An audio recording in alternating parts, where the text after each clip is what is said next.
Thank you very much. Chandrlekha ji, Jagdish ji, and office bearers of the Virat Hindustan Sangam and people in this august audience. We are gathered here to discuss a matter which is crucial for the future building of our nation.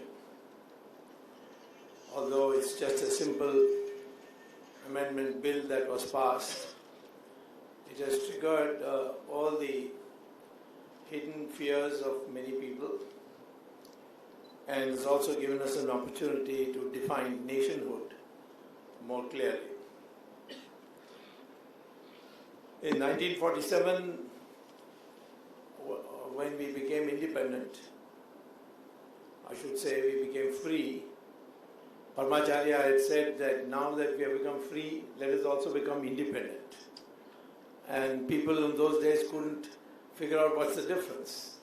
There is a difference, and I'll speak about it later in my speech. But when we became independent, it was on the basis of a bill passed by the UK, that is the British House of Parliament, that is in particular the House of Commons, which bill was called the Indian Independence Bill and later known as the Indian Independence Act. That was necessary because only India was a legal entity and the British were the rulers. So now, when they had decided to create Pakistan, the British decided also at the same time to make every kingdom that was indirectly ruled by the British, 600 of them, into independent countries. So in 1947, when the British Parliament adopted the Indian Independence Act, they didn't create just two countries, or one country which was divided into two. But actually they created 602 countries. And all the princely states, as they were called, became independent countries. In 1935, the British had introduced a constitution for India, which of course became null and void on 1947. But in that, they had said that if any kingdom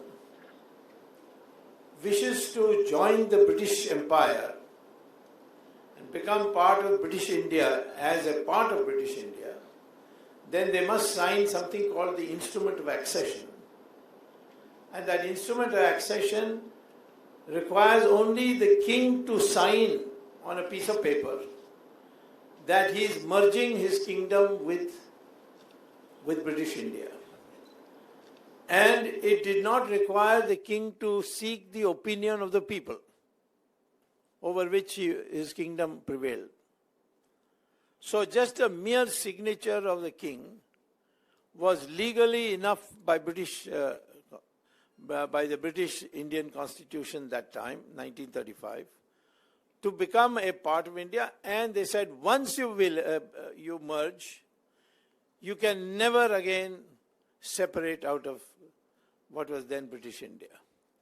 So in the House of Parliament, or the House of Commons, when this question was raised under what legal procedure the kingdoms could become part of either India or Pakistan, the British said that the same Instrument of Accession will be a legal document by which the princely states can merge into either countries or remain independent.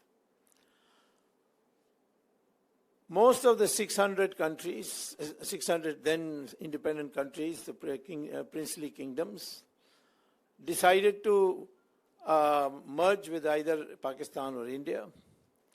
With India, thanks to Sardar Patel, who dealt with each king separately, and he adopted the old Sanskrit maxim of Samadamu Beda Dand, where it was necessary for him to show his is the stick of law. He did it. He did it with Hyderabad. And by his sheer effort, 500 of the kingdoms of 600 merged into India. And about 100 merged into Pakistan. A few countries, a few kingdoms decided not to. They said, no, we'll remain independent. One was Junagadh, but then the king was a Muslim king. He got scared and he ran away to Pakistan, leaving his kingdom. He took away 500 of his dogs, but he didn't take any of the citizens of his kingdom. And he went away to Karachi. So Sardar Patel then moved the troops there to avoid chaos, and the population was majority Hindu. In fact, it was 89% Hindu, and they all rejoiced in joining. So Junagadh became part of India.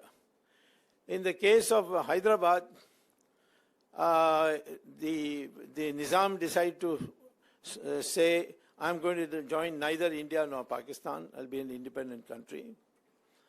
And but the Razakars in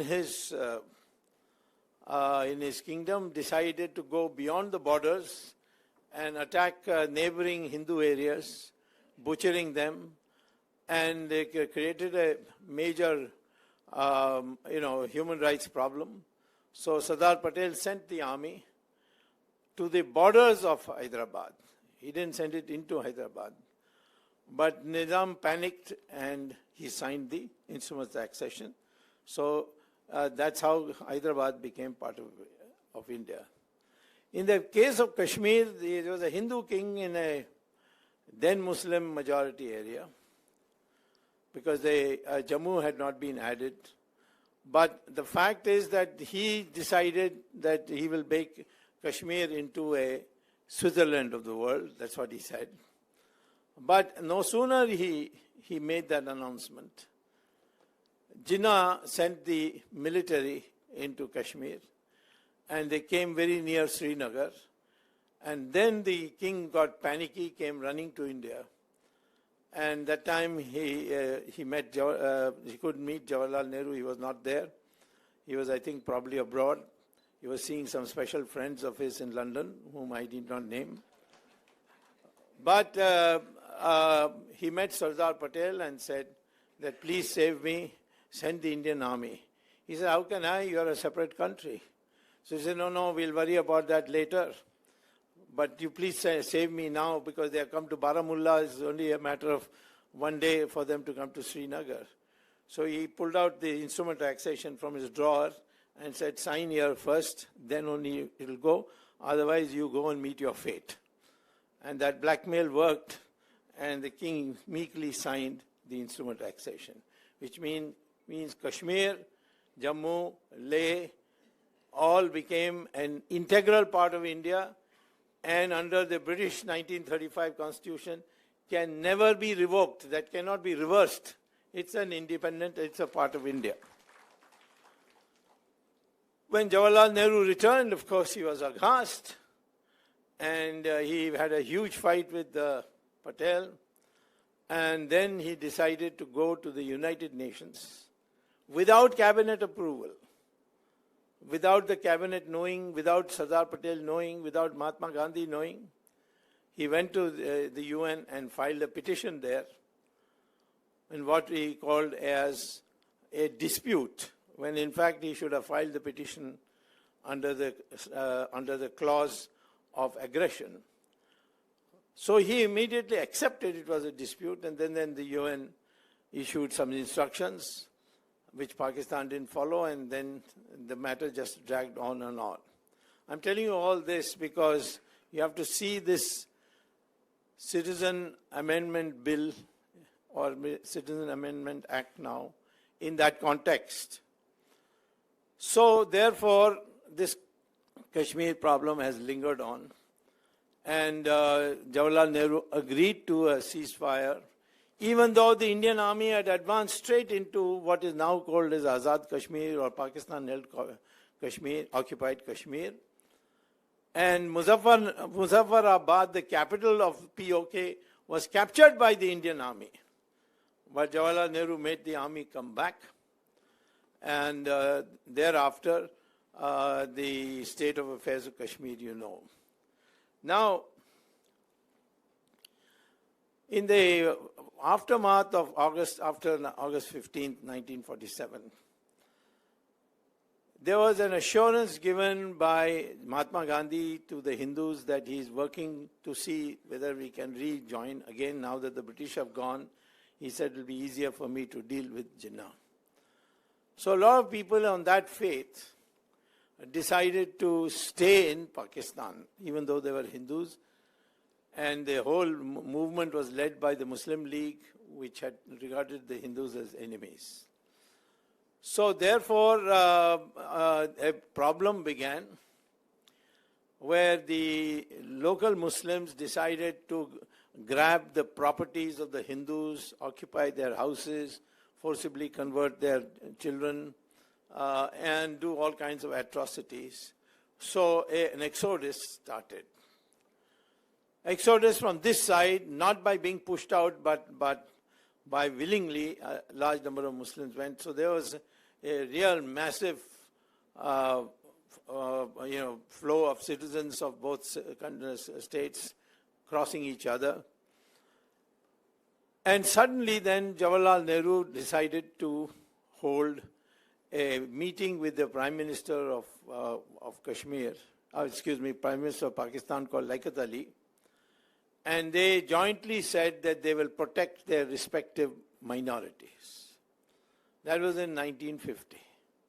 In 1947, the Congress Working Committee in November 18th met and said that the plight of the Hindus and Sikhs is horrible in Pakistan. And the government of India should be liberal in allowing them to come to India and become citizens of India. Because according to the Constitution, whoever was in what is called India, maybe partition, but it was called India, became automatically citizens of India.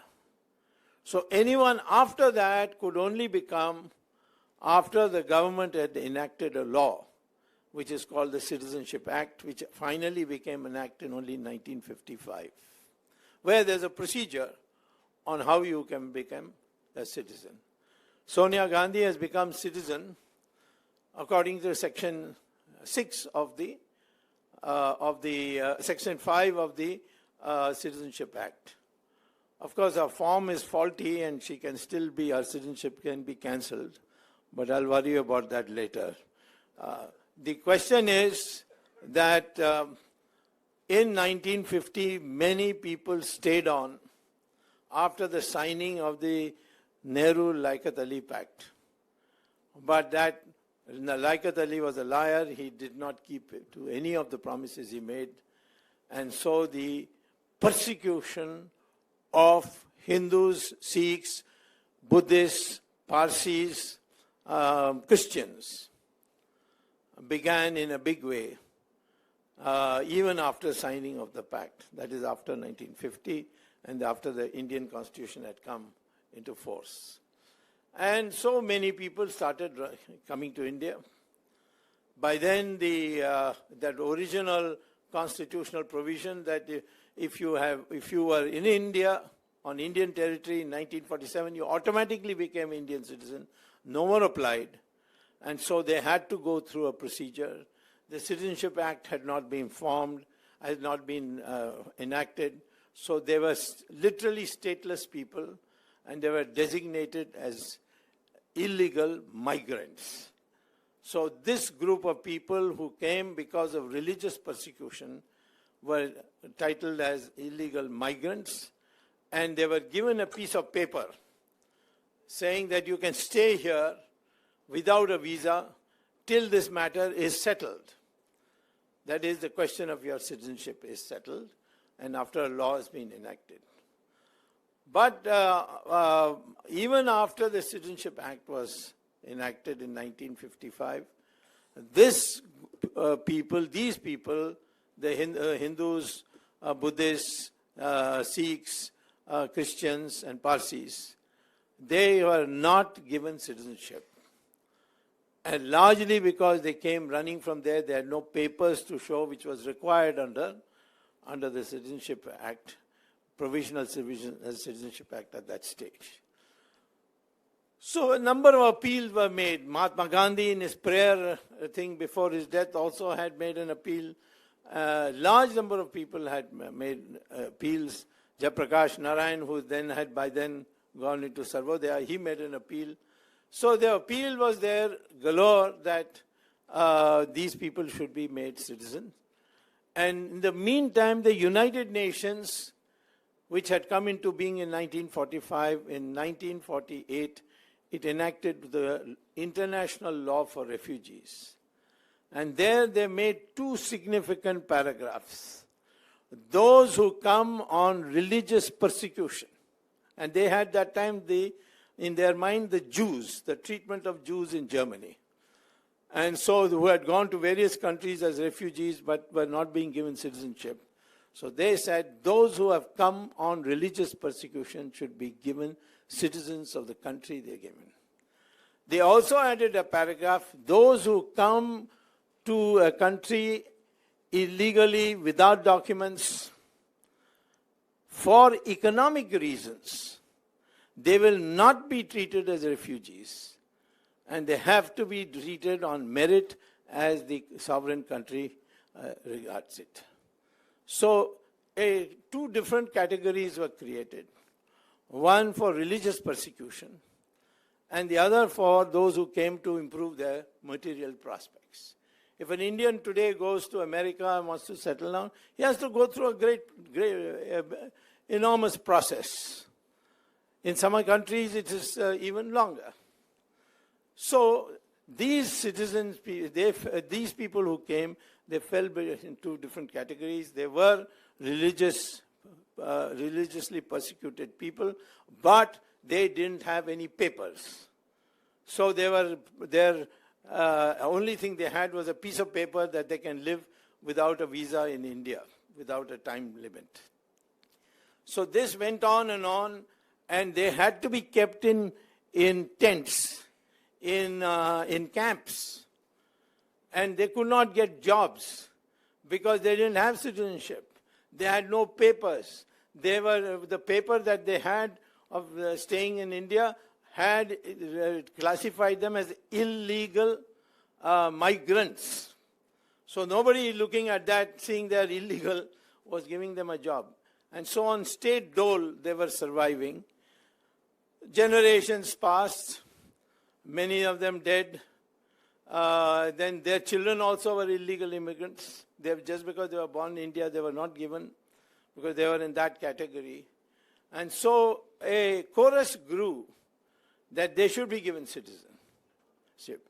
The last person to speak on it in Parliament was in 2003, when the NDA was in power, and the Home Minister and Deputy Prime Minister was Mr. Advani.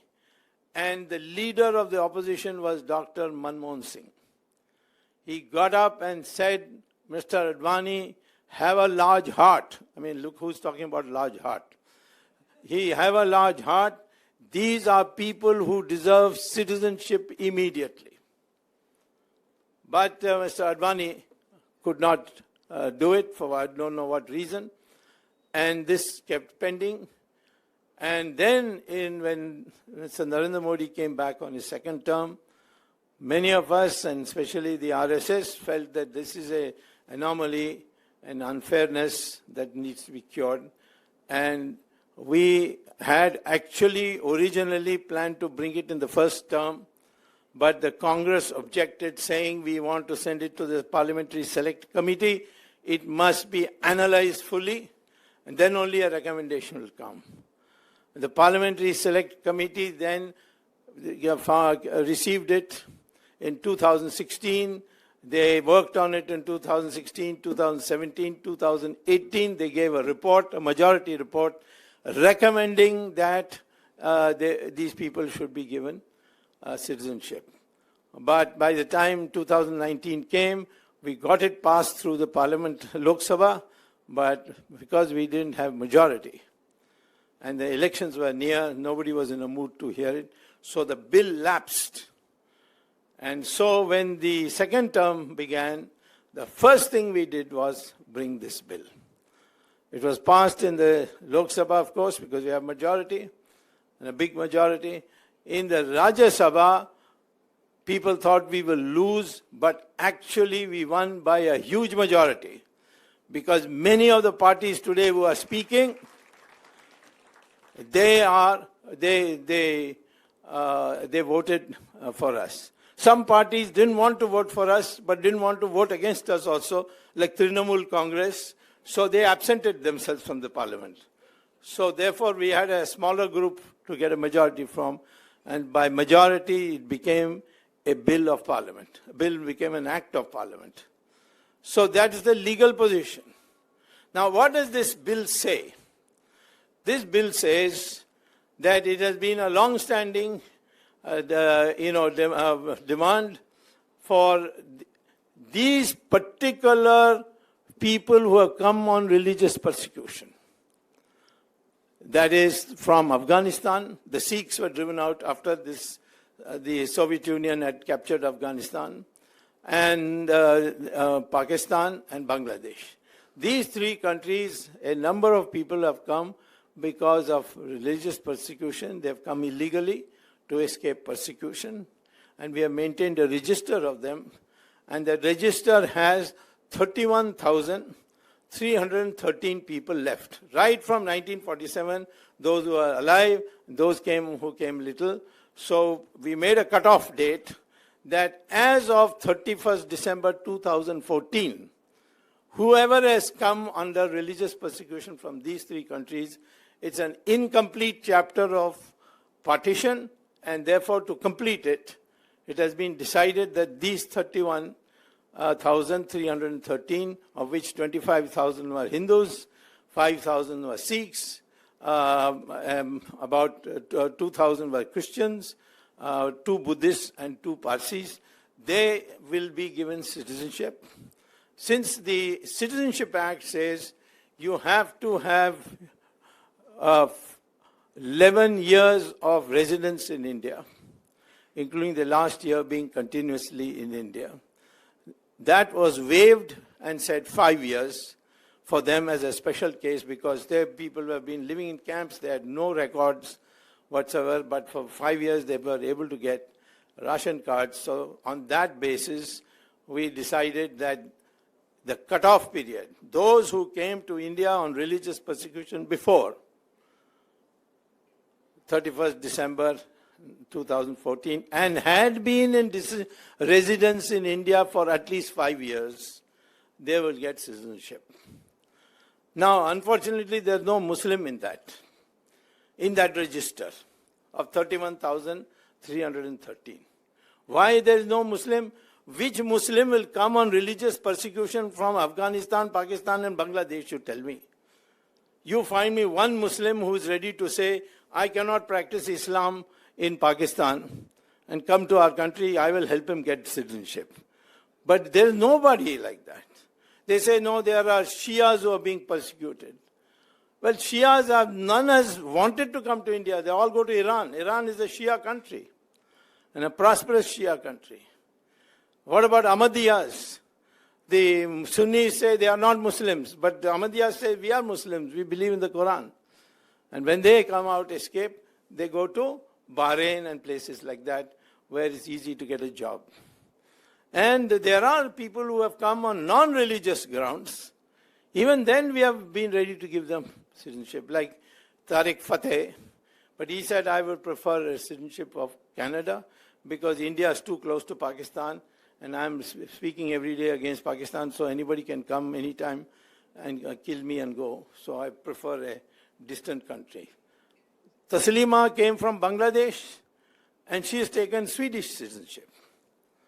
And today I'm telling you, any Muslim coming from Pakistan wants to be a citizen, if he fulfills the condition of Section 6 of the Citizenship Act, including the stay of 11 years, he will get citizenship. There was a Hollywood singer called Sami something, Adnan Sami. He got citizenship of India. So I don't understand why everybody is saying, and quoting the Indian Constitution, that all are equal before the law. First of all, that's a wrong interpretation. Secondly, I am not under obligation to give fundamental rights to Pakistani Muslims, unless they, there is some special reason why I should make them citizens. But this concept of equality before law, people don't understand what the Constitution means. So the Supreme Court in a number of judgments has said, Article 14 only means that equal persons shall be, equality is only meant for equal persons. For example, today, scheduled castes are getting reservation. And if I say, or anyone says, I'm a Brahmin, but I am not getting reservation, so Article 14 should be applied, and I should also get reservation on equality of law. Now, what is wrong with that logic? Supreme Court interpreted that to say the situation of those who claim to be Brahmins and those who are scheduled castes is totally different. One has been handicapped, and therefore there has to be given a handicap. And so equality is not between everybody. It is between those who are equals. If I am a student in a school and I get marks and which are the same as my neighbor, my fellow student, and my fellow student gets an admission and I don't get, unless one is a scheduled caste and one is not, there cannot be a discrimination on the basis of marks. So Article 14 doesn't apply at all. But who reads the Constitution of India? Especially film actresses don't read at all. And then they come and give us lectures that this is unconstitutional. Tell me, how is this unconstitutional? And and I was surprised to see Manmohan Singh come and speak the exact opposite of what he spoke in 2003. In 2003, there was no Sonia Gandhi around, so he spoke very bravely. But when she came, he became a pussycat, you see. And then started saying this is unconstitutional and so on. Man who's been Prime Minister for 10 years to speak like this just because he's under pressure of his party. So therefore, I'm saying to you that this whole thing, there is nothing. Now they're saying, now they're shifting the ground because of the arguments that we people have advanced, challenging them to prove it under the, where the law has been broken. It was passed legitimately and legally and according to rules in the parliament, in both houses of parliament. The president reviewed it and put his signature.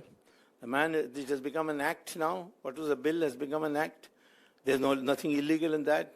It doesn't violate any aspect of the Constitution. They have gone to the Supreme Court. The Supreme Court, after mercy, is not listing the case at all because they will have to throw it out. So they felt, it's better just let it keep hanging. The petitioner is also not pushing for it. There is no legal argument against the CAA, Criminal Amendment Act. Therefore, this whole argument and the whole movement that is based on this is utter rubbish. I can understand some of the political parties, they see cinemas only, they don't read any books. Like in Tamil Nadu, there are many such parties, they have come out and agitated. But I am surprised that people from the universities, professors, are giving long lectures on how we have broken the Constitution. There's nothing to do with the Constitution. Now a new argument is being brought in that really we are using this as a opening shot. Actually, we got in our mind something called the National Register, National Population Register, NPR. And after that, something called the NRC, National Register of Citizens. And therefore, we are going to remove all Muslims. Now, I don't know how they have got this because neither of the two has come in any written form except for Assam. The Supreme Court drafted it and gave it to us. They gave it to Rajiv Gandhi to implement. He did not implement. Then every successive government, somebody would come and file petition, and the Supreme Court would remind them. Finally, when we came to power, they said, we give you an ultimatum that we will enforce it if you don't enforce it. And therefore, we decided to work on this.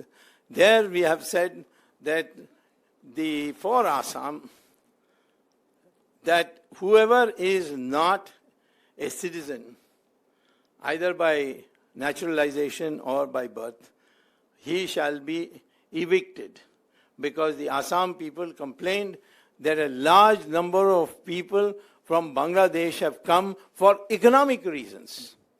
No Muslim has come from Bangladesh for persecution, but he has come for economic reasons. The United Nations, the United Nations International Refugees Act says what? That those who come for economic reasons cannot ask for any special treatment under the law with any government. So, therefore, these Bangladeshis, they have come. Now, I think also one have to think in terms of what is fair and not fair. Why did we partition India? We partitioned India because those Muslims who didn't want to stay with India, with Hindus, they be given a separate country. So, Bangladesh Muslims, Pakistani Muslims, they are people who got territory of India, surgically operated out and by the British and given to them, so that they don't have to live with Hindus. And now, having got the territory, they are all coming back to live in the same India that they didn't want to live, with the same Hindus they didn't want to live. So I said to the Bangladeshis, you want to come back to India, then cut a portion of Bangladesh and bring that also along, because that belongs to us. We gave it because you didn't want to live with us. Now you want to live with us, you bring back a proportion of that territory. And 1/3 of Bangladesh really belongs to India now, judging by the illegal migrants that have come from Bangladesh. So consequently, we shall always make a difference. We will always be sympathetic to those who come for persecution, out of persecution. We have been sympathetic to Taslima, we have been sympathetic to Adnan Sami, we have been sympathetic to Tariq Fateh, we have been sympathetic to Salman Rushdie, so many people who wanted to come here. And then they but some of them wanted to stay, some of them didn't want to stay. That was not our problem. But I don't think our India can be treated as some kind of dharamshala that anybody can bring his bedroll and put it here and go to sleep. It's not available. Even I think dharamshala has some limit. You can't stay there forever. You have to leave after some time. So therefore, we are a nation. We have to think of our national security. We have to think of our population. If the Bangladeshi Muslims come here and agree to work for half the rate that the existing rate is, and therefore people to save money give them employment, that is unfair practice. Why should the government of India not protect its own citizens and not let its standard of living be lowered because somebody doesn't want to live in his own country because it's not economically nice to live? Somebody comes for persecutions, as I said, is another matter. So what about Rohingyas? Rohingyas are in Burma. In 1944, they declared that their leader is Muhammad Ali Jinnah, and that they wanted to migrate to Pakistan. When 1947 came, Burma became a separate country by the British in 1935 from India. And Burma then held a constituent assembly to draft a constitution. There, 2 nominees of Rohingyas were appointed. And the Rohingyas, both the representatives said, we don't want to participate in this. We want to go to Pakistan. That time Bangladesh was part of Pakistan. And please enable us to go. But Pakistan refused to receive them, even though they are Muslims. Now we are being asked to take them. Why? That's what I said. We are not a dharamshala. Anybody wants to come here, okay, India is a good place to come. Not possible. So on Rohingyas, they may be persecuted by the Buddhists in Burma, but it is not our responsibility. But those people who, because of partition, have been persecuted, we have a responsibility. Because we partitioned the country, we gave them assurance, we signed an agreement with the Pakistani Prime Minister that they will not be persecuted, but they were persecuted. So we have to give them. And once they are here, we have to give them citizenship, otherwise they will be living a miserable life here. To live a life, a proper life, where they can get a proper job, can get proper respect, they have to have citizenship. And that's why we did it. And as far as the National Population Register is concerned, it has nothing to do with citizenship. We just ask them their details, what we are asking in Aadhaar and so on. Aadhaar has not been successful because it has been for other reasons. But as far as register is concerned, it is every 10 years we have a census. But we want to have in between those 10 years another register which will be updating, and it will also be a cross-check when the census data comes out. So the National Population Register has nothing to do whether you are a citizen or not a citizen. If you are living in India, your name comes in, your address comes in. If you have a Aadhaar card, that is also being recorded. If you have a telephone number, that's recorded. How is that discriminatory? You think that no other country has such registers? Of course they do. Go and live in America and see how many things you have to fill out before they accept you to roam around in that country. After that is the NRC, which is presently only restricted to Assam. The Home Minister, Mr. Amit Shah, said it will be applied all over India. But there's no such thing has been passed anywhere, adopted anywhere, or Parliament has considered it. It is his suggestion, and I personally support that suggestion, because this country has a huge developing terrorist problem. And that terrorist problem has to be dealt with by seeing that whoever is in your country, you know who they are, and they are here legitimately. In the parliament, the DMK people got up and said, what about Sri Lankan Tamils? Has any Sri Lankan Tamil come because of religious persecution? They came, many of them came because of war. Many of them came because they were LTT and they wanted sanctuary. And the Karunanidhi was a very convenient conduit for them. But nobody came because he was a Hindu or even a Christian. And if today some person comes, he'll have to show us in what way is Sri Lanka anti-Hindu. I've been to Sri Lanka many times. Their temples are flourishing. And as far as the southern Sri Lankan Tamils are concerned, they are actually enjoying life. They are much more than they did before.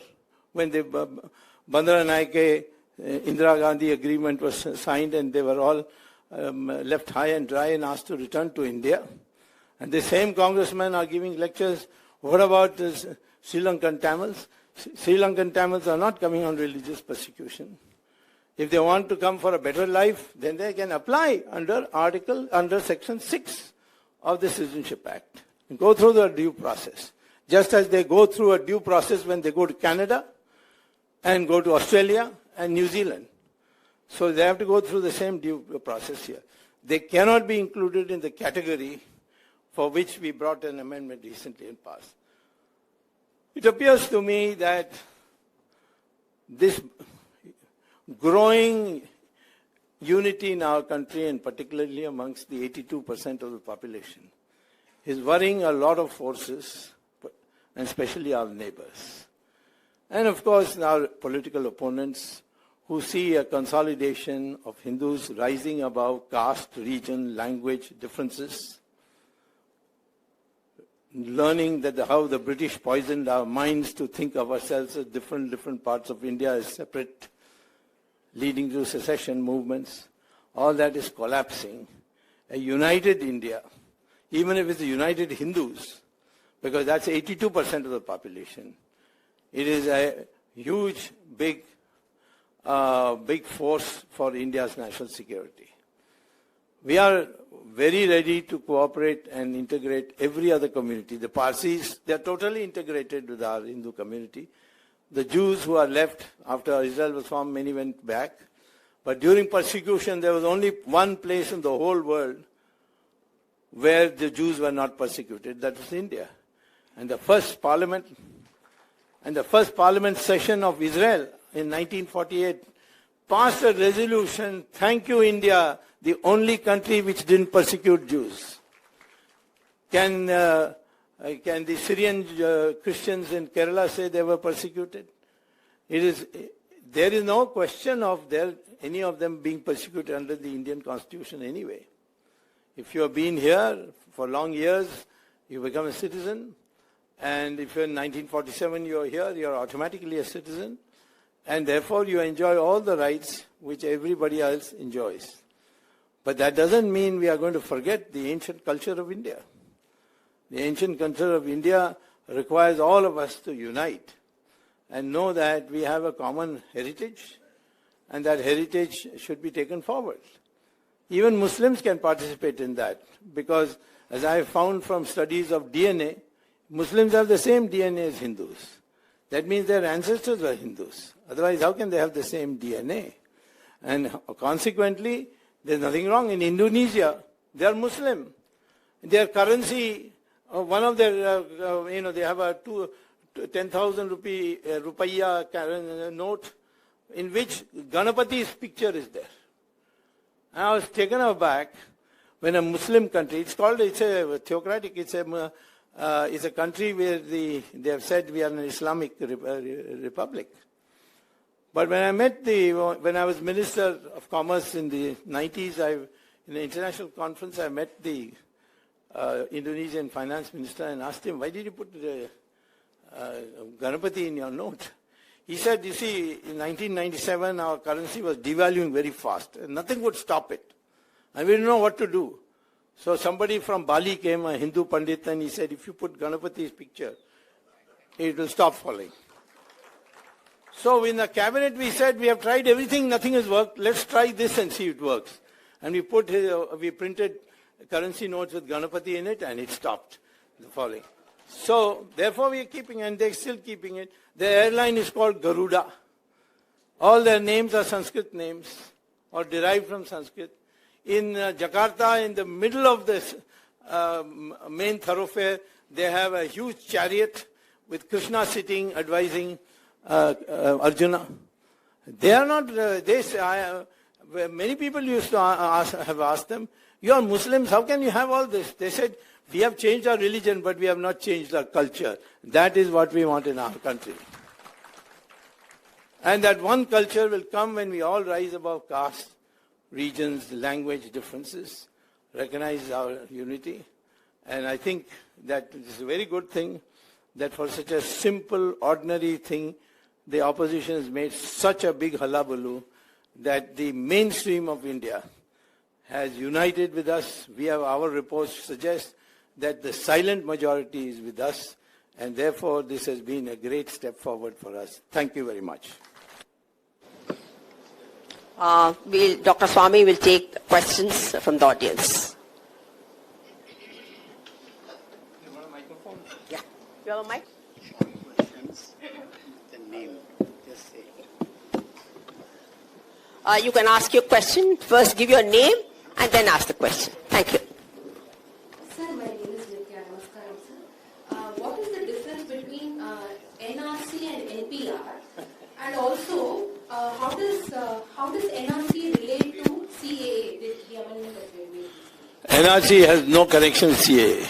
No connection. CAA is only for those who came to India from religious persecution from 3 specific countries,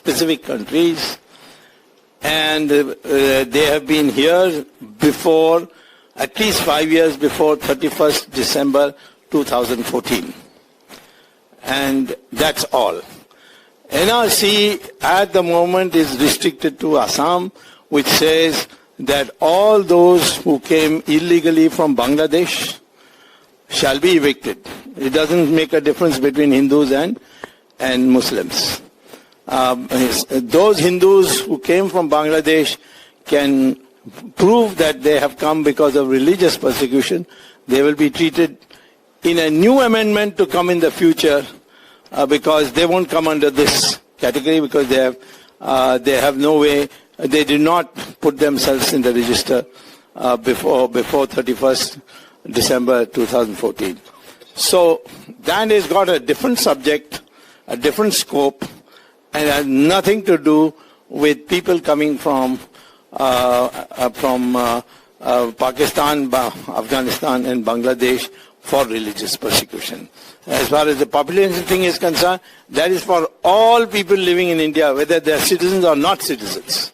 We just want to know who are the people living in India and what is their address and what is their telephone number. And we want to keep a directory of that, and that is got again nothing to do with CAA. See, even NRC should be extended to other states, right? Because we don't want illegal Bangladeshis to other states. No, we don't want illegal any foreigner. Any foreigner. Even if Sonia Gandhi is tomorrow declared as illegal foreigner, she can also go. But I would say that yes, we are for all India.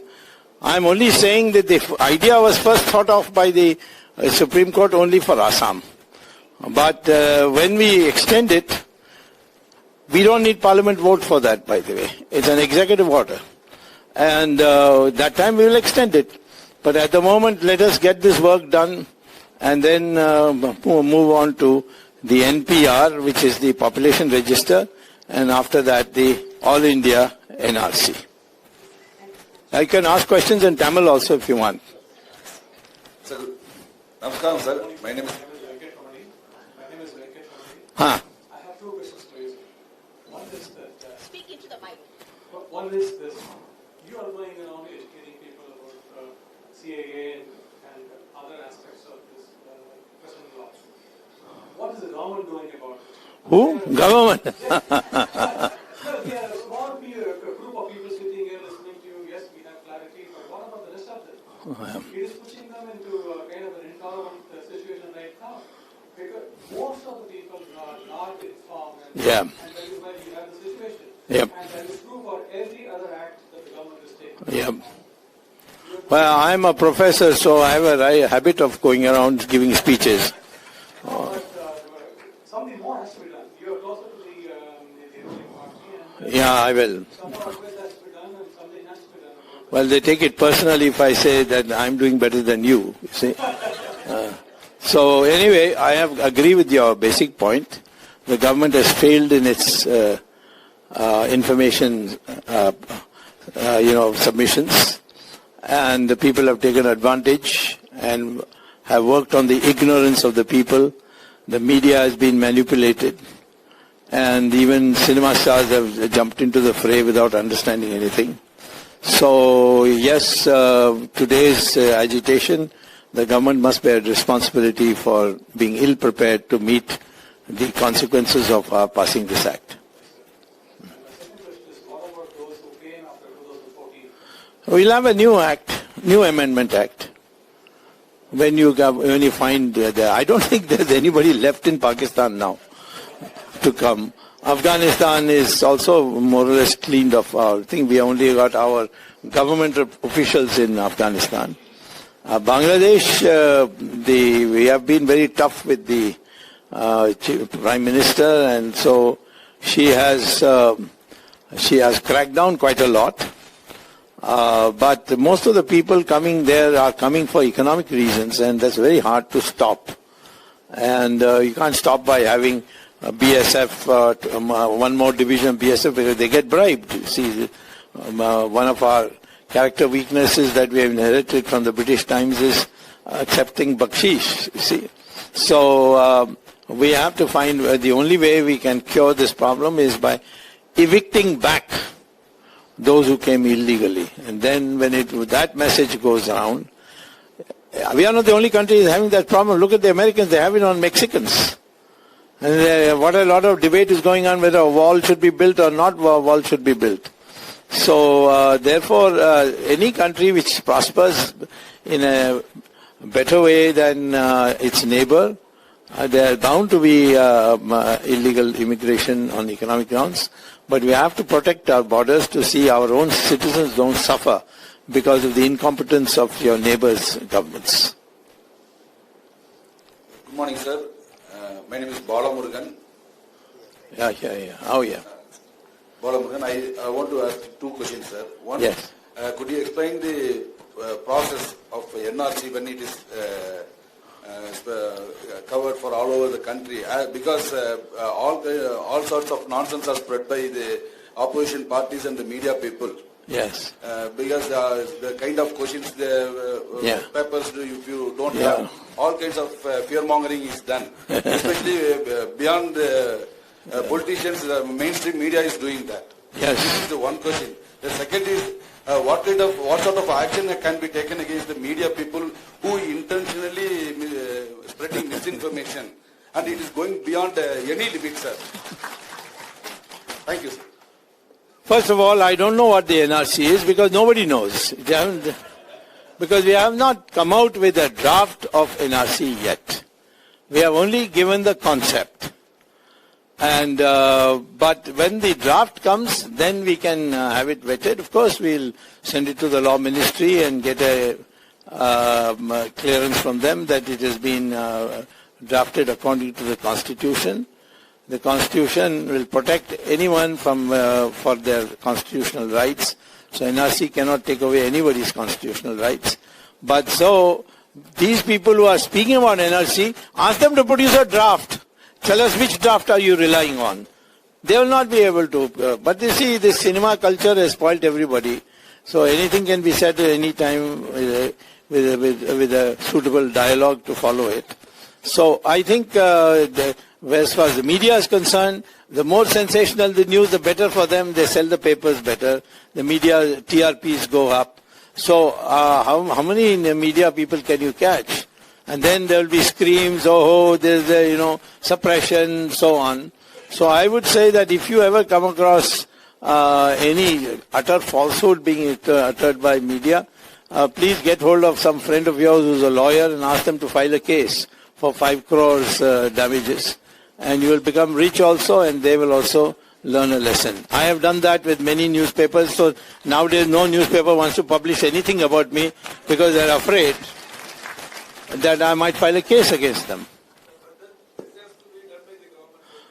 Government does that, then there will be a bigger howl. See what we have done. We have just tried to maintain law and order in Jawaharlal Nehru University, and Jawaharlal Nehru University is a stinking hole. I want it to be closed down for 2 years, and everything, everybody evicted, and then lot of DDT put there to clean it up, and otherwise it has been, people have been living in hostels for 10 rupees a month for 30 years and 40 years and doing their politics. They don't mind failing over and over again. And so I think JNU is an example, and see what a hullabaloo they have created. And let the police report come out, you will be shocked. You will find that terrorist organizations as PFI and all have got involved. This government is the despair of all terrorists. You see, the Narendra Modi's record in fighting terrorism is so good, it's not publicized. It's not only that we have not been able to rebut bad news, but even good news we have not been able to put out. There used to be 300, 400 deaths a year due to terrorist firing in Kashmir. Now it is down to 9. And in Kashmir, 0 in the last 3 months. But there is no publicity for it. So, of course, it's the fault of the government. Because they have got party spokesmen who don't read and write, and therefore they only go and utter the usual stuff. You need people who will study and analyze and then go and speak on it. Sir, இது வந்து question இல்ல. In the இப்போ நான் கேக்குறது more of a உங்ககிட்ட கேக்குற ஒரு advice மாதிரி வெச்சுக்கலாம். சொல்லுங்க, நான் சார்ஜ் பண்ண மாட்டேன். As someone who has moved with both of you and who has derived so much of guts from you people, நீங்க பின்னாடி இருக்கேல்ல முன்னாடி இருக்கேல்ல ஒரு தைரியம் இருக்கும். இப்போ நீங்க சொன்ன மாதிரி அந்த 5 கோடின்றது அது டாக்டர் சுவாமியோட பிராண்ட் அதனால. பட் இப்போ எங்களுக்கு ஸ்பெஷலி தமிழ்நாட்டுல எங்களை பொறுத்த வரைக்கும் so much of anti-national inflow இருந்ததே கிடையாது. இந்த பர்టిక్యులர் இதுக்கு ஏன் டாக்டர் சுவாமியோ டாக்டர் சந்திரலேகாவோ ஒரு லீட் எடுத்து எங்களுக்கு why can't they lead us? We are prepared to come in with this is becoming a very very bad state. அவ்வளோ மோசமா இருக்கு தமிழ்நாடு. நாங்களே எவ்வளோ சின்ன every second person becomes தலைவர் here. அல்ல every second person ஒரு படம் நடிச்சிட்டோம் become a correct. So, they're not able to fight them. Why can't, as someone who was moved with both of you and as someone who has derived a lot of guts and was learnt a lot from you both, this is, I would like to, you people, because I think only you people are fit enough to do that. நான் ஒரு உதாரணம் கொடுக்க முடியும் உங்களுக்கு இது பத்தி. In 1991, Chandrasekhar was Prime Minister, I was the senior most minister, I had two portfolios at that time, commerce and law. So he told me that this Karunanidhi is passing all state secrets that we share with him to the LTT. That is, shares state secrets we share about LTT to the LTT. So what shall we do? So I said, you give him a warning, and if he does it again, then dismiss the government. So he did it again. So I now told the Prime Minister, you dismiss the government. So we had a cabinet committee which is a subcommittee of the cabinet on security matters, where all the IB and the Intelligence Bureau, everybody, all present, and only 2 or 3 ministers who are senior most are present. And the question came up, what shall we do? And I pressed that dismiss the government. Karunanidhi at that time, out of 232 seats in the assembly, he had 210 or something like that, a huge majority. And he was part of some national front or something like that. And so Chandrasekhar looked at the officers, they said, no, rivers of blood will flow. Independent Tamil Nadu will be created, and this and that. So I told him that you have a choice, either to have rivers of blood or you have a separate Tamil Nadu, because Karunanidhi is planning to secede the country with the help of the LTT. So finally Chandrasekhar said, you take charge of it, I'll give you full powers. So I arrived here and put myself up in this Connemara hotel, and then plotted this, that we will dismiss the government and hold fresh elections. And there was that time a DGP called Dorai, I think. He committed suicide later.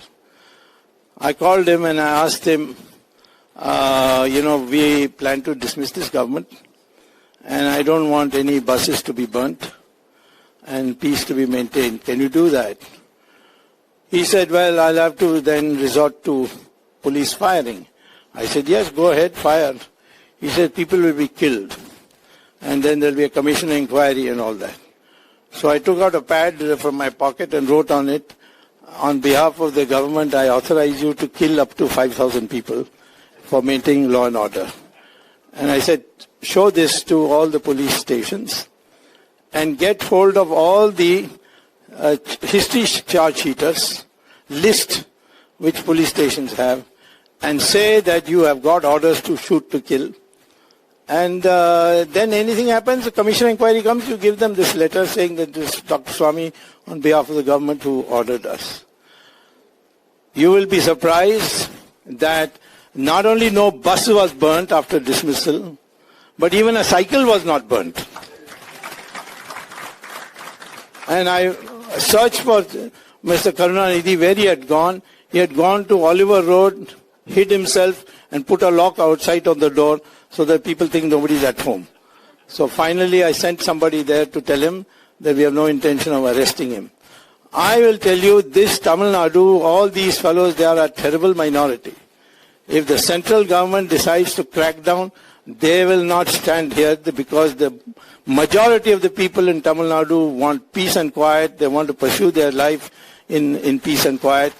And therefore, I don't have to stand for election here.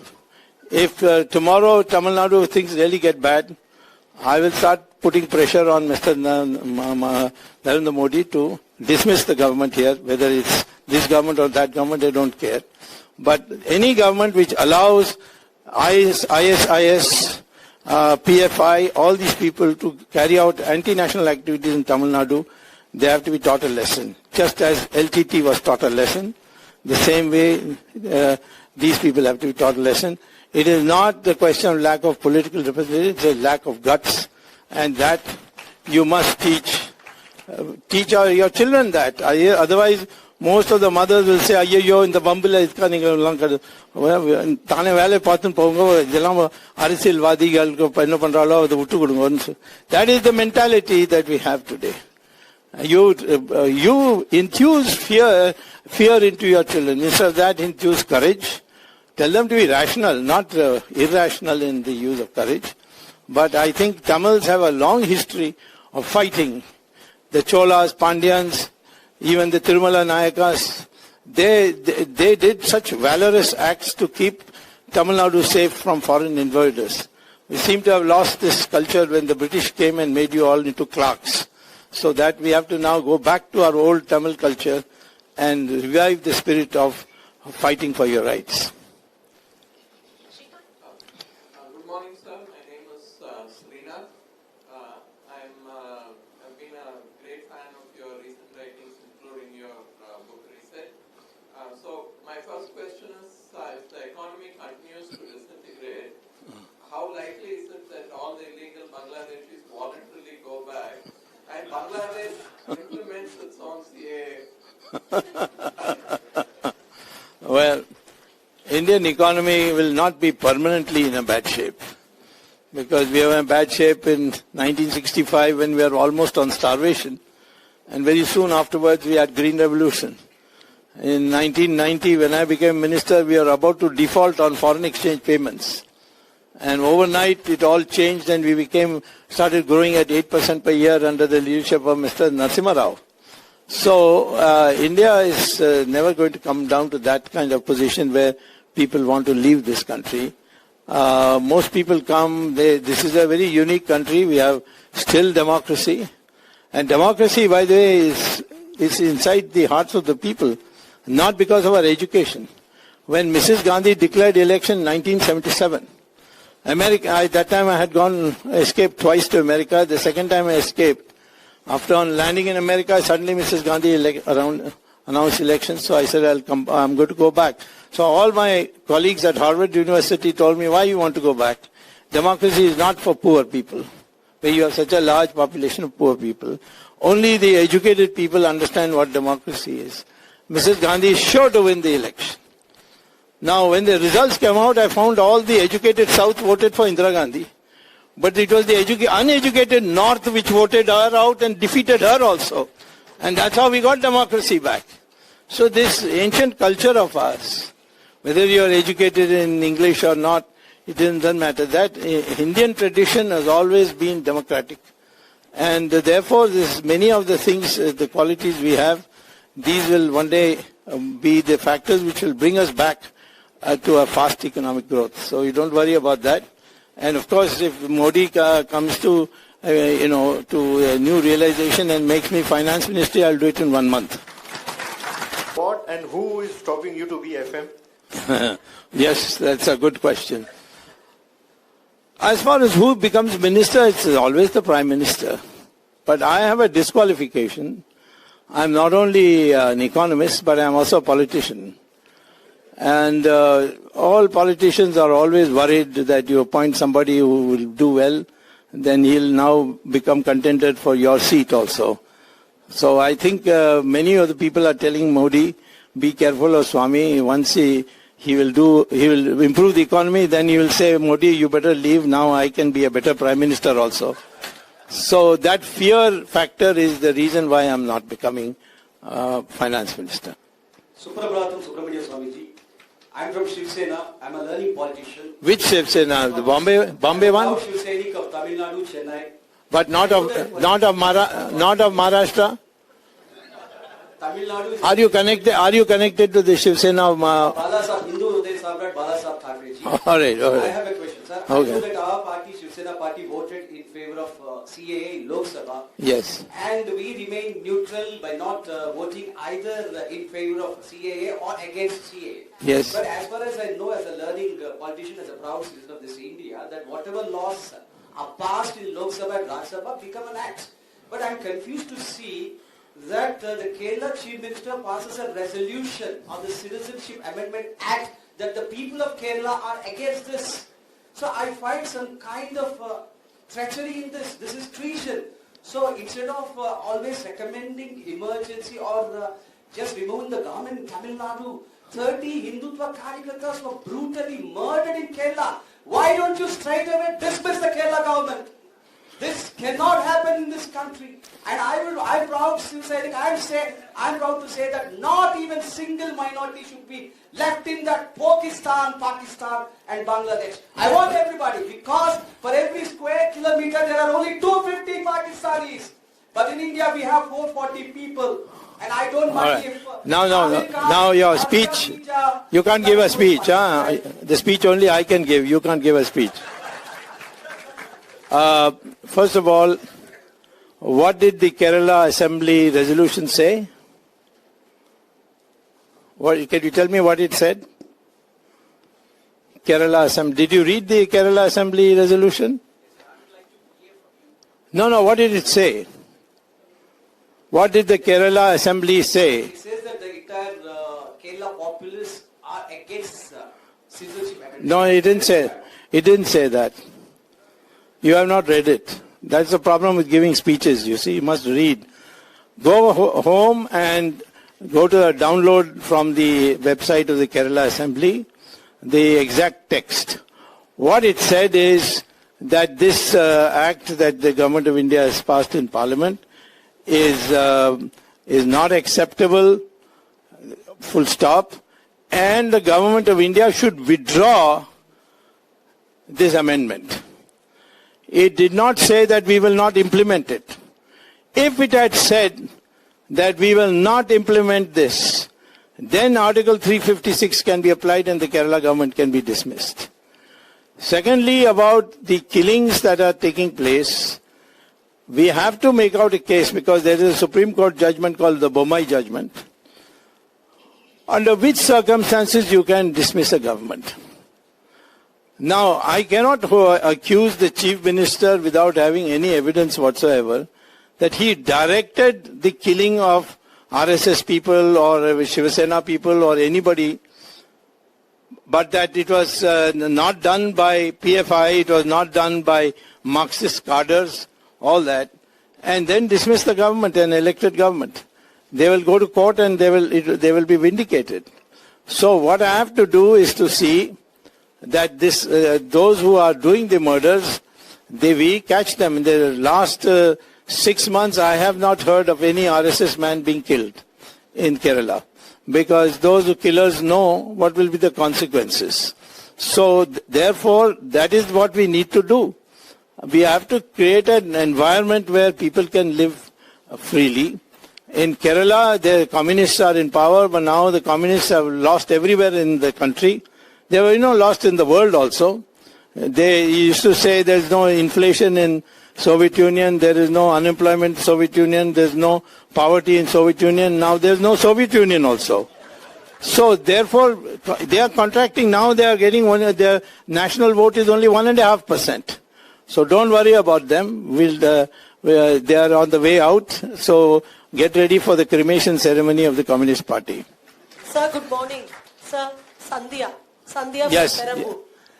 Sir, there was a chinna doubt.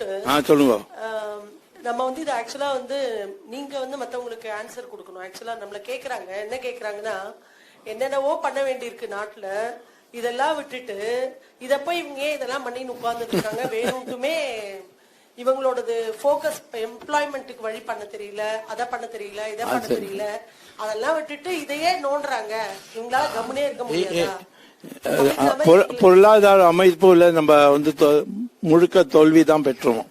அதனால அதுல நீங்க விவாதம் பண்ண வேண்டாம். It is a fact that the economy we have miserably failed to and there are reasons for it and it can be turned around, and I'm sure that if the crisis gets any bigger, even the Prime Minister will be forced to take those steps by which the things can improve. It's not that we haven't had crisis in the past. Munaliyum crisis irundhirukku pala. 1990 இருந்தது, VP Singh பண்ணிட்டு போயிட்டார். அதுக்கப்புறம் நாங்க வந்தோம், அதை சரியாக்கினோம். நரசிம்மராவும் அதை பெரிய அளவுக்கு சரியாக்கினார். அதே மாதிரி வந்து சைனா அட்டாக் அப்புறம் வந்து டிஃபென்ஸ்ல வந்து நம்ம மிகப்பெரிய தோல்வி பெற்ற பிறகு இப்ப இன்னைக்கு என்ன பெரிய ராணுவம் நம்மளோடது இருக்கு. Our army is now the fourth largest in the world. So அதனால அதுக்கப்புறம் நாங்கள் எப்பயும் தோக்கவில்லை. 4 வாட்டி பாகிஸ்தானோட வார் இருந்த பிறகு 4 நம்ம ஜெயிச்சோம். ஆகவே I would say that you should be don't argue on things which you can't argue. For instance, on the economy, it is not defensible. The government has failed. But the economy, this is not the only thing. We have done extremely well in protecting our country. We have taught Pakistan a lesson twice, one by surgical strike and then by that attack on Pulwama, where we blew up all their terrorist factories. We have tried to bring in national integration in a big way. We have defended the rights of Hindus by and those who are religiously persecuted by bringing a law. Yes, unemployment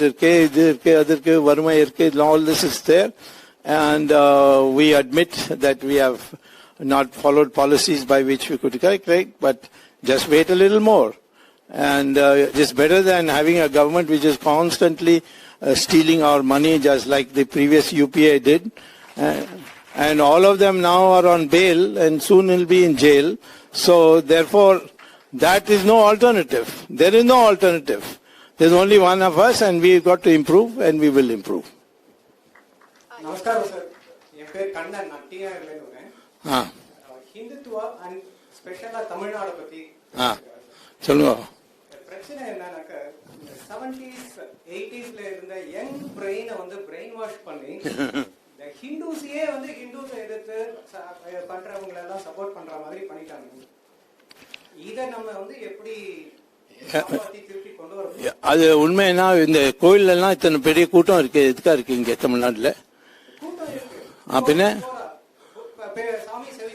இல்ல இப்ப ஹிந்துவை எதிர்ப்பு பண்ணி கோயிலும் போறாளாவா? That is that's hypocrisy, you see. யார் இந்த நாட்டுல தமிழ்நாட்டுல மக்கள் வந்து சும்மா இருக்க வாய்ப்பு தின்னு உட்கார்ந்துருக்காங்க. எதுக்கா இந்த வம்புன்னு வீட்டுல இருந்து வெளியில வர்றது இல்ல, ஓட்டு போடுறது இல்ல, பணம் கொடுக்காட்டா ஓட்டு கொடுக்கறது இல்ல. இது மாதிரி எல்லாம் அந்த கெடுதல் காரணம் தான் இன்னைக்கு சில பொறுக்கீஸ்கள் எல்லாம் சேர்ந்து உங்களை வந்து மிரட்டத்துக்கு அளவுக்கு அவளுக்கு தெம்பு வந்திருக்கு. ஆகவே நீங்க எல்லாரும் வெளியில வாங்கோ, எல்லாரும் வந்து எலெக்ஷன் ப்ராசஸ்ல டேக் பார்ட். அதான் நல்ல கேண்டிடேட் நின்னா அவருக்கு வந்து உதவி பண்றதுக்காக நீங்களே போய் அவருக்கா பிரச்சாரம் பண்ணுவோம், அவர் கேட்கறோ இல்லையோ. அப்படி பண்ணா I can ask Chandralekha to be the next candidate for chief minister.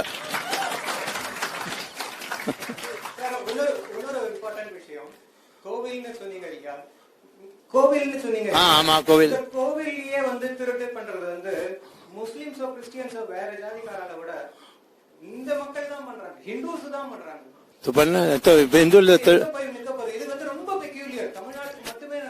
அது ஜெனரலா சொல்லாதுங்க. நான் வந்து இந்த சபாநாயகர் நடராஜ் கோயில வந்து டிஎம்கே தானே கையில ஆட்சி வந்து தானே கையில எடுத்து பிறகு சுப்ரீம் கோர்ட்ல போய் நான் அதை வந்து அவளுக்கு விடுதலை பண்ணி கொடுத்தேன். அவ வந்து இதே மாதிரி இப்போ திருப்பதிக்கும் நான் வந்து செயல்படுறேன், கேஸ் போட்டிருக்கேன். எல்லா கோயிலையும் கவர்மெண்ட் வந்து அடுக்கணும்னா வந்து இந்த மோசடி நடந்ததுக்கு அந்த மோசடி நடந்ததுக்கு அதுக்காக கவர்மெண்ட் வந்து அதுல வந்து பினான்சியல் மேனேஜ்மெண்ட்காக அதை வந்து இன்டர்ஃபியர் பண்ண முடியும்னு சொன்னா, நான் சுப்ரீம் கோர்ட் வந்து என்ன கட்டளை வாங்கியிருக்கேன்னா 3 வருஷத்துக்குள்ள இதை பண்ணி திருப்பி கொடுத்துடணும். இங்க வந்து வருஷமா வந்து கவர்மெண்ட் வந்து இதை வச்சுட்டு அதை வந்து அதோட இருக்கிற சொத்தை வந்து சுரண்டி வச்சு அதை வந்து யாருக்கு கொடுக்கலாலோ அவ வந்து எம்எல்ஏ எல்லாம் எல்லாருக்கும் இடம் கிடைச்சிருக்கு, நிலம் கிடைச்சிருக்கு. அது மாதிரி வந்து நம்ம இந்த நம்மளோட வரலாற்று அதை மாத்தணும். அதுக்காக வந்து நீங்க கோயிலுக்கும் போங்க, அங்க வந்து புஜாரிகளை பார்த்தேன்னா வாழ்க்கை சொல்லுங்க, வந்து கோயிலோட பேரை இன்னும் கொஞ்சம் பெருசா ஆக்கிறதுக்காக நியாயமா வந்து நீங்க செயல்பட வேண்டும். ஒரு உதாரணமா வரணும். அப்படி நீங்களே வந்து கத்துக் கொடுங்க வாழ்க்கை. ஆனா கோயிலுக்கு வந்து கவர்மெண்ட் கைப்பற்றக்கூடாது. அது அந்த சட்டத்துக்கு கொண்டு வரதுக்கு நான் முயற்சி பண்ணிட்டு இருக்கேன். அதோட இது ஸ்டாச்சு அது இருக்கட்டுமே சார். அது மேல குருவி உட்காந்துட்டு என்ன பண்றாலும் உங்களுக்கு நல்லா தெரியும். அது இந்த ஸ்டாச்சுஸை ப்ரொடெக்டே பண்ண முடியலையே. எல்லா இடத்துலயும் ஸ்டாச்சுஸ் பண்ணி வச்சுடுறா. அது அதை நம்ம எப்படி நிறுத்த முடியும்? கோயில் அதான் அது நடக்கிறது நிறைய. அதுலயும் நாங்க பண்ணிருக்கோமே. இந்த ஒரு தஞ்சாவூர்ல ஒரு கோயில்ல இருந்து ஒரு நடராஜ் ஸ்டாச்சுவை திருட்டு பண்ணி போய் லண்டன்ல ஆக்ஷன் பண்ண பார்த்தா நான் அங்கேயும் கேஸ் போட்டு அதை வாபஸ் கொண்டு வந்திருக்கேன் தஞ்சாவூருக்கு. ஸோ அதுக்கெல்லாம் இதெல்லாம் இந்த வியாதி நம்ம நாட்டில் நிறைய ஸ்மால் பாக்ஸ் இருக்கு. இனிமேல் ஸ்மால் பாக்ஸே கிடையாது, ஜாஸ்தியே இல்லை. நம்ம நாட்டில் இந்த வியாதி இருக்கு அந்த வியாதி இருக்குன்னு அந்த விவரம் கொடுத்து நின்னா அப்புறம் ராத்திரி தூங்க முடியாது. So look at the positive side also. இதெல்லாம் நடந்திருக்கோ அது அதையும் சில சமயம் சொல்ல வேண்டும். Dr. Swamy, namaskaram. My name is Suresh. So here. Yes. Right, yeah. So what would have been the consequence or the impact if the CAA text had used the words prosecuted minorities instead of using the specific religions, given the fact that you're saying that... Prosecuted? What do you mean by prosecuted? Persecuted, sorry. Persecuted minorities. Persecuted. Persecuted minorities. Persecuted by what? The United Nations only recognizes religious persecution. Yeah, religiously persecuted minorities instead of the religions themselves, given the fact that you're saying that there are no Muslims who are claiming citizenship in India based on that. Yes. So wouldn't that have been easier to pass or... Well, that's hypocrisy, you see. I mean, you people are satisfied with just a terminology change. I'm surprised. No, it's not just... What has it been? No, the fact is that the Hindus are persecuted. The fact is Christians are persecuted. Buddhists are persecuted. Parsis are persecuted. They are all different religions. This is not Hindu religion. You just because Muslims have been left out, I have to change my entire terminology. No, it's not meant because the Muslims are... Then what else is it? It is a perception battle also. What? It is a perception battle also. Perception of what? Jawaharlal Nehru University. I don't care. You read it and you find out whether these are people who deserve to be called in that category. That's it. I can't change the language just because that is a smart way of doing it. I don't want to fool the people. I want them to know that Hindus are being persecuted. They will be looked after in this country. Sir, namaste, sir. Krishna. Sir, Krishna from Yeah. State. Ah. Sir, எனக்கு ரெண்டு doubt இருக்கு sir. Ah. அதாவது first for the government first I am congratulating for bringing this legislation CAA. But ரெண்டு நாள் முன்னாடி ஒரு தேசிய வார இதழ் அதாவது ஒரு ஃபைனான்சியல் டெய்லில நான் பார்த்தேன் இந்த மாதிரி பெரிய 5 ஸ்டேட்ஸ் இதை இம்ப்ளிமெண்ட் பண்ண மாட்டோம் அப்படின்னு ஒரு அனௌன்ஸ்மெண்ட் கொடுக்கறதா ரிப்போர்ட் பண்ணிருக்கேன். பத்திரிகையில எப்படி நம்ப முடியும்? எழுதி கொடுக்க சொல்லுங்க. அந்த கவர்மெண்ட் எந்த கவர்மெண்ட் இம்ப்ளிமெண்ட் பண்ண மாட்டோம்னு எழுதி கொடுக்க சொல்லுங்க. Tomorrow we will dismiss that government.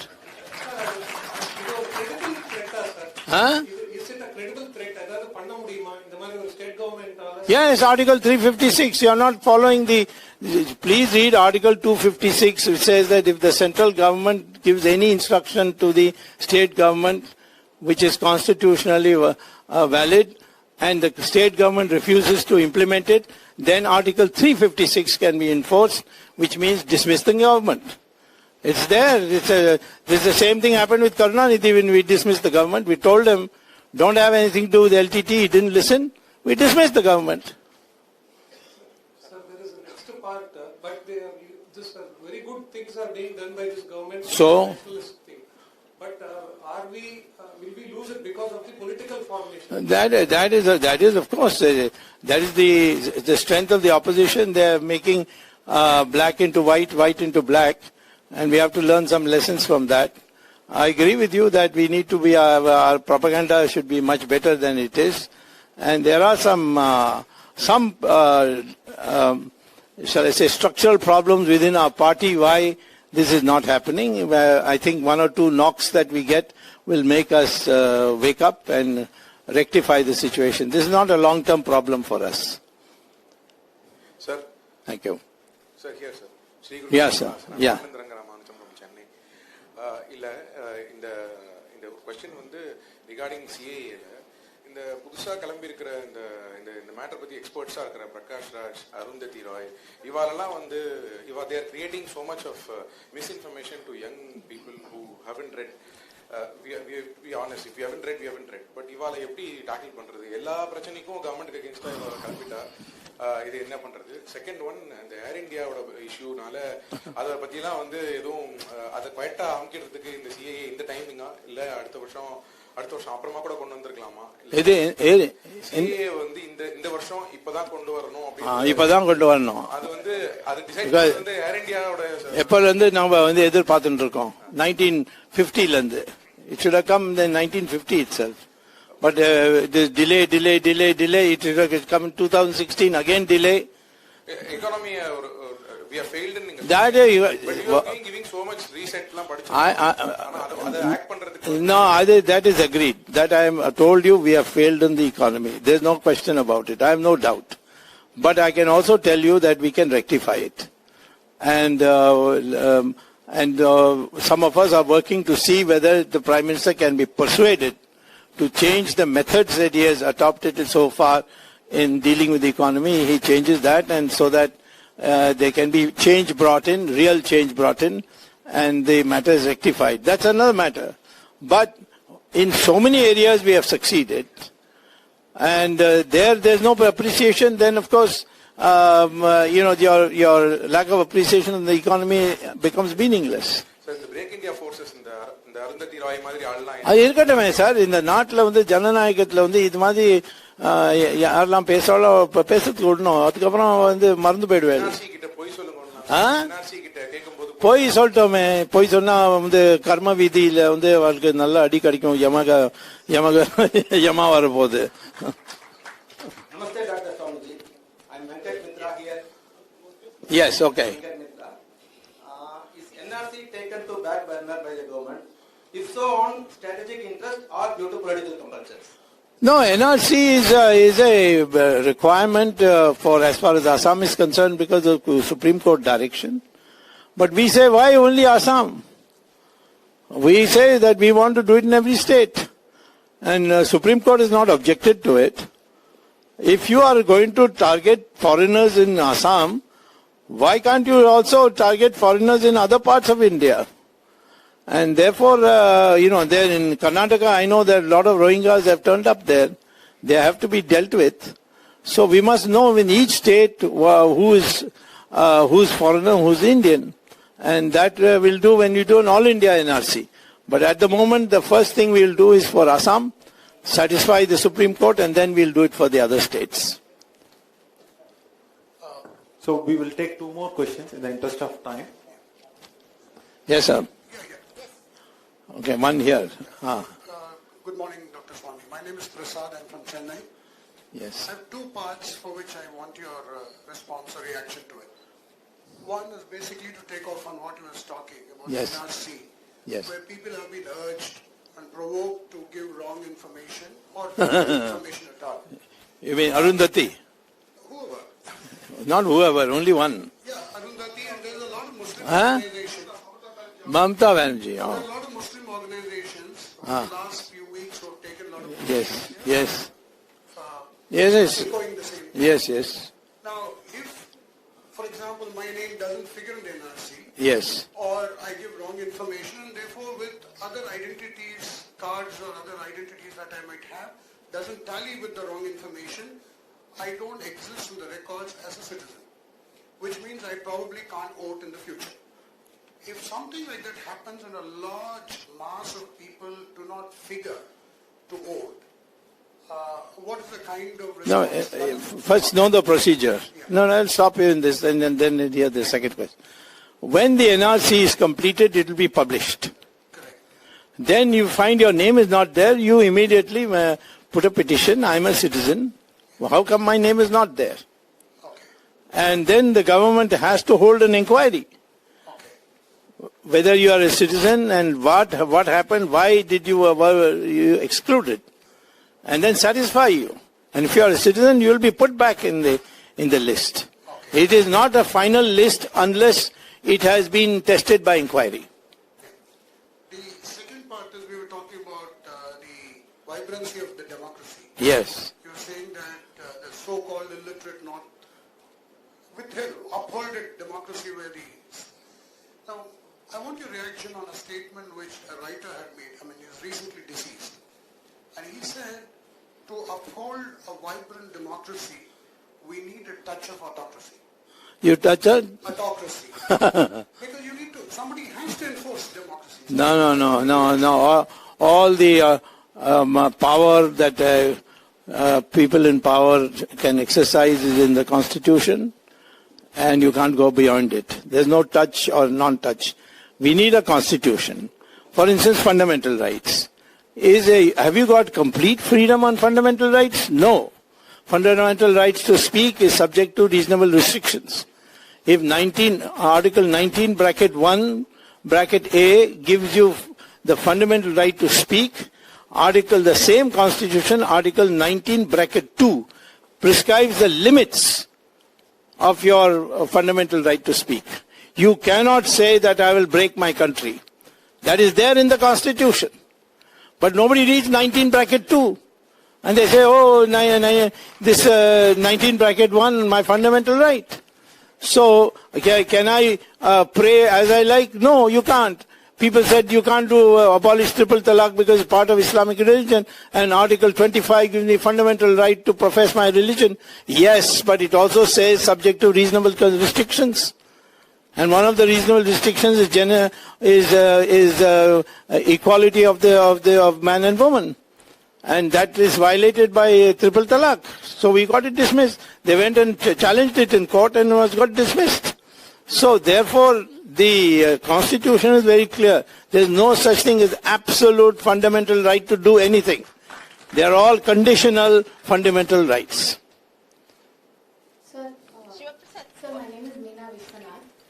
My question is that we are very much happy about the administration at the central level all of time. But in Tamil Nadu, if you see the electoral polls, most of the time the anti-Modi sentiment is being spread so much that it is winning. So when will we have a very strong, charismatic BJP leader in Tamil Nadu? Because we all are very much dissatisfied.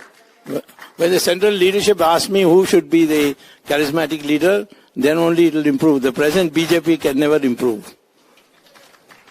In Tamil Nadu, that is. Namaskar, I am Sivaprasad from Madurai. Yes. Regarding this Liaquat Ali Pact, yes. Does it imply that the Hindus and minorities in Pakistan are de facto citizens of India and vice versa?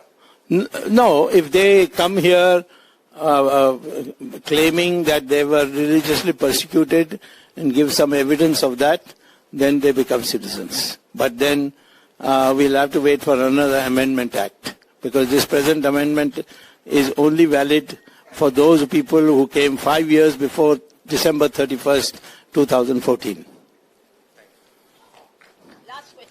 Last question. Good morning, sir. This is Pratosh from Chennai. My question is like, for example, regarding the Citizenship Amendment Act or whatever it is, whatever happens, the Congress or the opposition, mainly our Bhuttu, the Rahul Gandhi, says Constitution is murdered, democracy is murdered. Except you, nobody is ready to give as you get. You have in your Twitter, I give as good as I get. Yes. No BJP person or nobody is not able to defend. I mean, they are not giving a clarity. Today you gave a wonderful speech. Hats off to you, sir. And the second thing is, regarding economy, again, what I feel or what others feel, majorly even in your followers on Twitter and everybody, when you become a finance minister, there is a chances that everything will turn. And another thing, though this is adversity, I would like to take it as an opportunity, being an optimistic person. Even though the economy is crumbled, I am sure the time will force whoever it is, be it Modi or anybody, to make you a finance minister. With your Paramacharya blessing and my best wishes. Thank you, sir. Thank you. Okay. Okay, last question. Good morning, sir. Yeah, his was not a question, so you can have the last one. Good morning, sir. My name is Arul Rajarajan. Yes. I am an alumnus of JNU, proud alumnus of JNU. JNU, you are an alumnus of JNU, yeah. We have also got 2 ministers who are alumnus of JV. I have 2 questions. One is regarding the legislation. As an MP, Parliament has a very less time in legislating, and as you said, for a bill to become an act, it has to go through a lot of stages. But why is the CAA Act very specific? I mean, it is specific to 3 countries, specific to certain regions. My question is like, why is it so specific? Why is it not a generalized? It was made specific by the Congress Working Committee, a resolution passed in November 24th, 1947, where they said that minorities in Afghanistan and Pakistan, that time there was no Bangladesh, and are to be protected by giving them sanctuary in India, and they are welcome to come to India. That's how it started, and then it went on. The last act was the Chief Minister, Congress Chief Minister of Assam, Tarun Gogoi, who wrote to Narendra Modi just after becoming Prime Minister that please see that all those who have come on religious persecution to India are immediately given citizenship. And so that is where the setting was done. Afghanistan, after the Soviets came and the Taliban came, all the Sikhs were driven out. So that's how Afghanistan came. Sir, one last question. Yes, sir, please go ahead. And that's it. With that, we close the question and answer session. I am your fanatic, not a fanatic. I see all your YouTubes, and I know what you are going to tell also. Every speech you add something new. For that new addition, I used to listen to you. First thing, why our party did not mobilize, though we are ruling so many states, why did not we mobilize? You told that we are getting good reports that 60 to 70% people are supporting our CAA. Why we have not mobilized? Why we have not shown our Sir, talk on the mic, please. Why we have not shown our strength to the minuscule minority? Here people, Seeman and all are telling, he does not win even a single councillor seat. He is telling we will stop it. How can he say it? But we have not mobilized. That is called cinema dialogue. Don't worry about it. Okay, thank you. Secondly, the media bashing, media is telling lies and lies only. Yes. If we have given license to them, we must have given some clause, definitely, that we will not spread the lies or something. I understand. Will not our government take action? No. Yeah. Then a democracy can't take action on anyone who says something you don't like. There's an old saying, when the caravan moves, dogs bark, but the caravan doesn't pay attention. We are the ruling party. We have passed it through Parliament. We are going to implement it. What is going to happen? If the people get swayed and they vote against us in the next election, we can't do anything about it. But as far as we are concerned, our assessment is that the silent majority in India is with the BJP on this issue, and we'll show it when the elections come. So,